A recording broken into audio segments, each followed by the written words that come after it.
Hi everyone, it's Dr. Romani. Welcome back to this series that is sort of a glossary, handbook, dictionary of terminology that we often use when talking about narcissism or narcissistic relationships.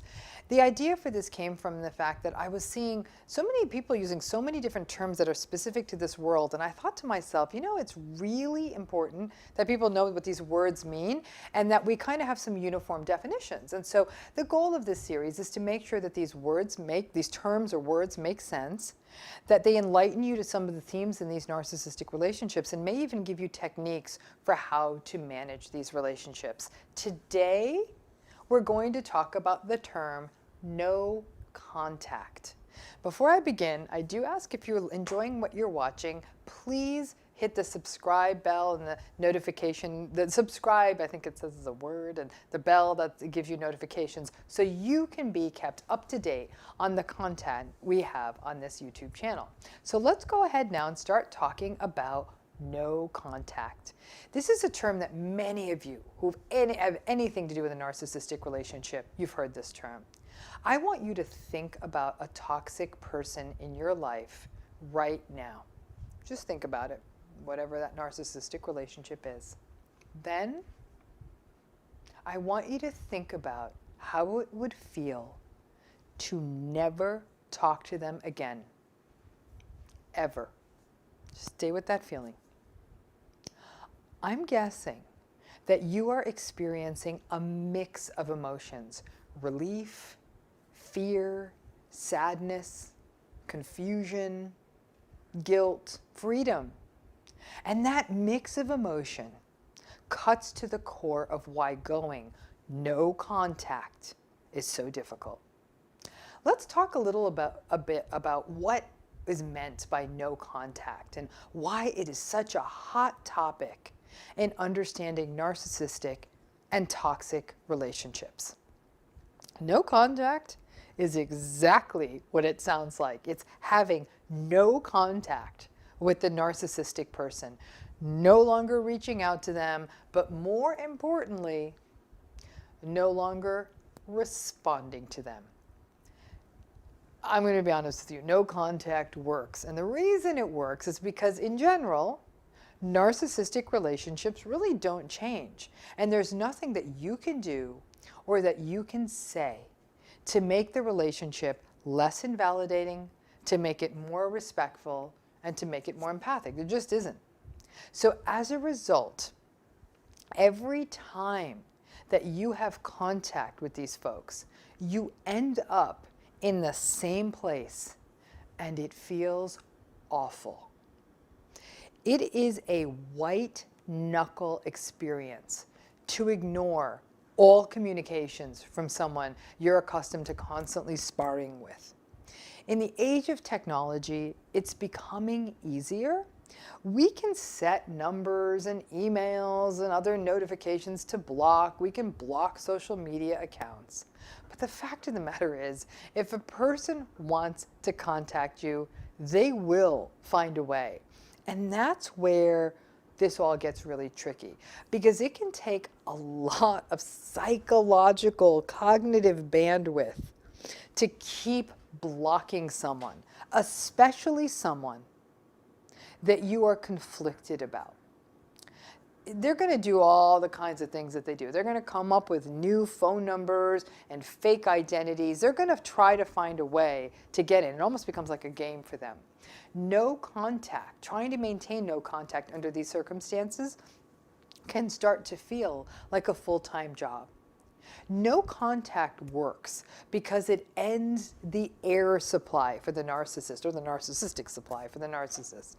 In general, narcissist relationships are their source of supply. It's a place for them to regulate their emotions. In essence, their relationships involve other people being punching bags for the narcissist to rage, and once the narcissist is done raging and feel better, they don't stop to think whether their dysregulated and rageful tantrums actually hurt the other person. So no contact, most importantly, is a tool that lets you end these cycles. And that is what narcissistic relationships are about. unending toxic cycles. But I mean, I'm going to be honest, let's face it, it is not always possible and it is not always practical to go no contact. It's really hard, if not impossible, to truly go no contact, obviously with someone you live with, or with a boss that you report to, or to a mother that you may live next door to, or to an adult, or with an adult child that you may still see regularly. No contact really does kind of require the person to largely be out of your life.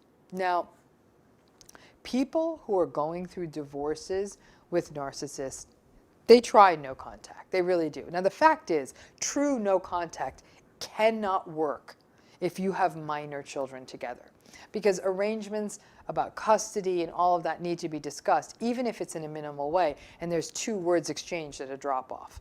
But it's also important that you talk with your attorney and your other advisors, because if you try to go true no contact with a parent with whom you share joint custody, frankly, it is going to backfire on you.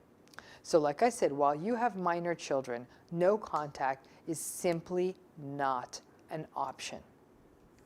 Now, when you can go no contact, it definitely works.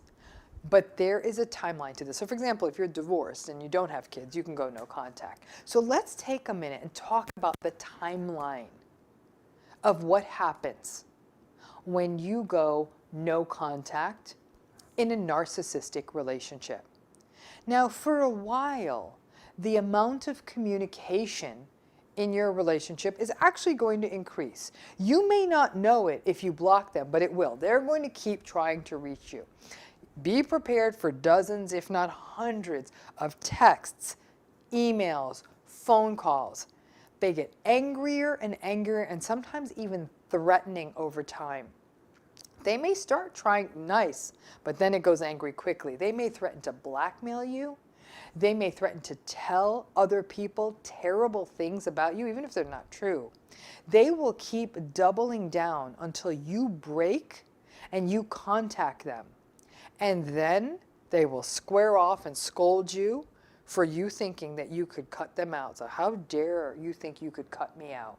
But if you're able to keep your nerve and stick with the no contact, just like any living creature that isn't getting any kind of reward. If the mouse won't work the maze unless there's cheese.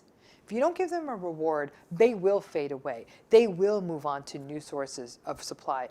Trust me, they will definitely continue to say terrible things about you, but they may stop bothering you and go away.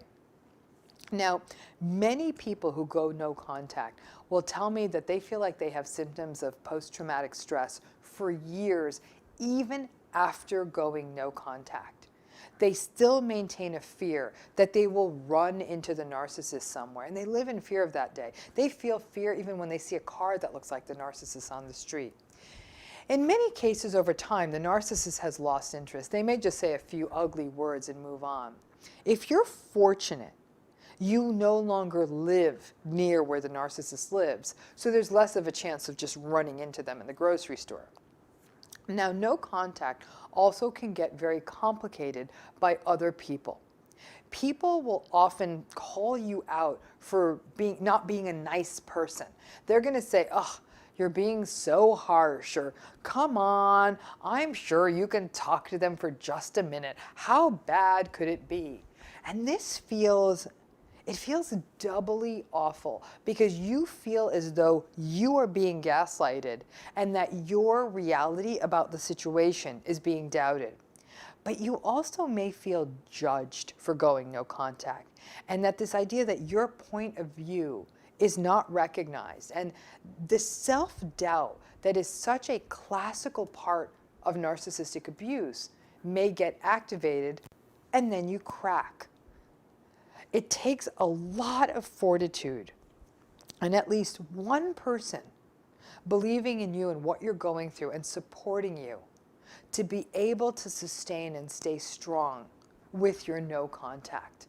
Now, this person may be a close friend who knows what you've been through, someone else in the system, I don't know, who might be a counselor or a teacher or someone like that, who may be going no contact too. It may be a therapist who understands what you're going through. For many people, the guilt of no contact can really make no contact feel like a catch-22 again.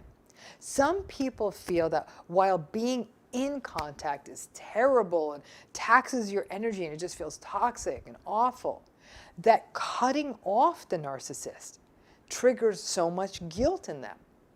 And there's lots of reasons for this.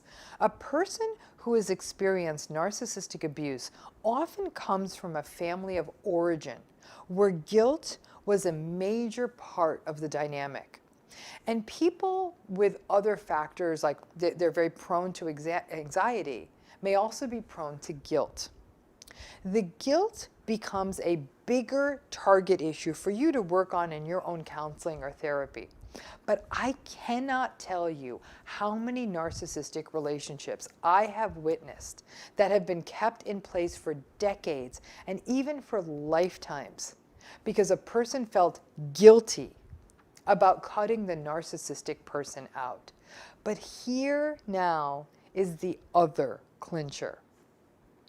Narcissists are so good at playing the victim, and as such, they pull for guilt from other people. They'll try things like saying things like, how could you stop being in touch with me when I've always been there for you? Which is gaslighting. And I gave you money or whatever it is that the narcissists think they did. Or they frame it. The narcissistic person will frame it as, I can't believe you're doing this to me. I'm going through such a difficult time. How could you do this at such a difficult time for me? Now, of course, a narcissist is never quite going to see the irony of the many, many, many times that they let you down and were nowhere to be found when you were struggling.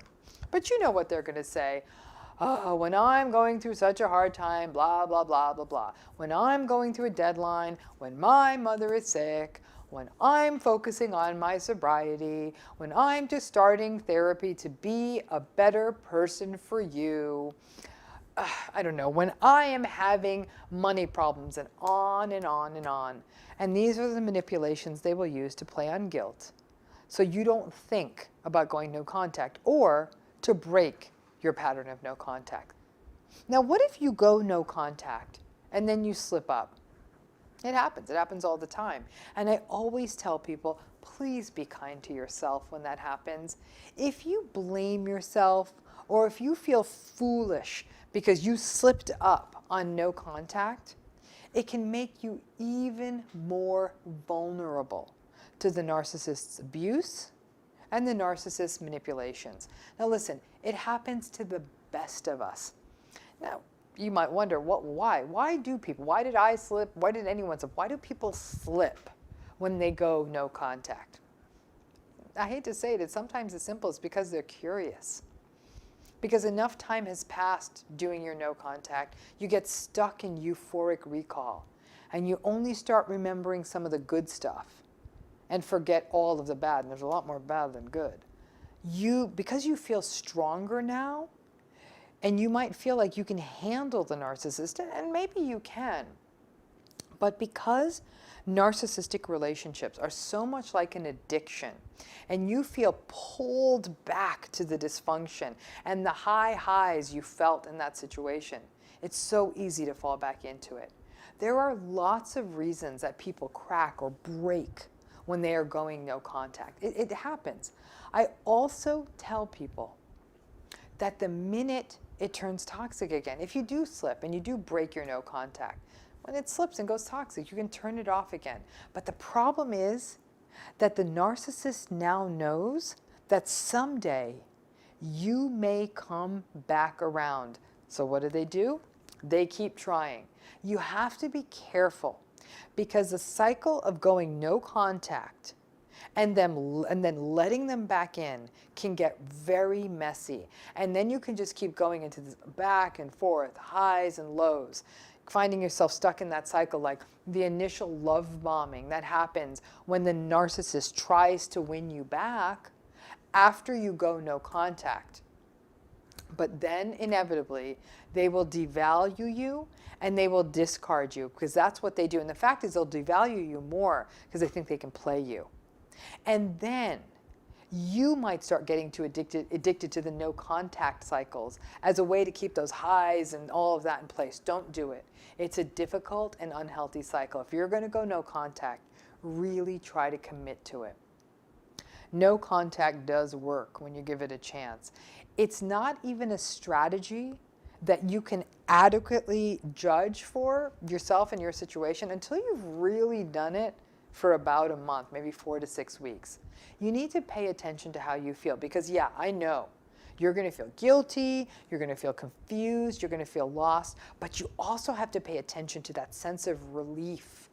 Pay attention to how it feels to not have to deal with someone who is constantly criticizing you and undermining you, controlling you, gaslighting, and letting you down on a daily basis. Really pay attention to that feeling of what it feels like to not just always be invalidated. So even on your hardest no contact day, that new feeling of lightness, of relief, of freedom, and a new little sliver of hope can really get you through the dark days and make the ongoing no contact days easier. Now, what about when you can't go no contact, but you really need to because the relationship is so toxic and so awful? Now that's where we can do a bit of, we can call it a modified no contact. And it's a lot of what we do when we gray rock. And gray rock, as you know, is also a video in this series. But this kind of modified no contact means a very, very superficial level of engagement. And again, the gray rock series will spell out how to do that.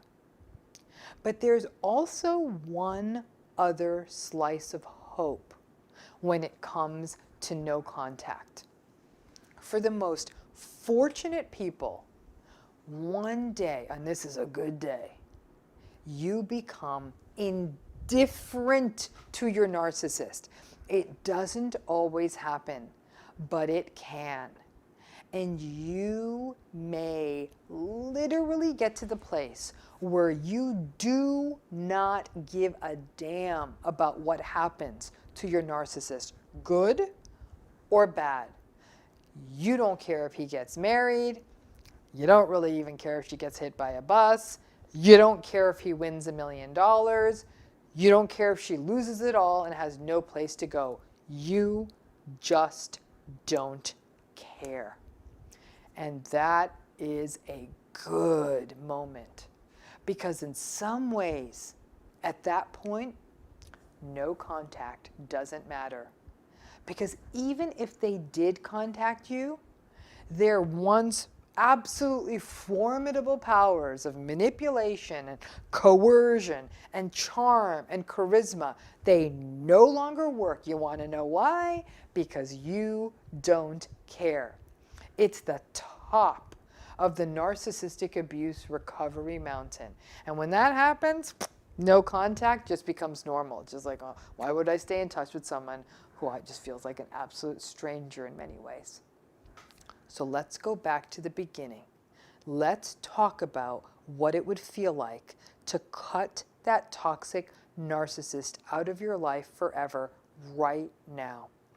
Understand that it will be a mix of feelings, that some days will be harder than others, but also recognize that being near anything toxic is never good for us.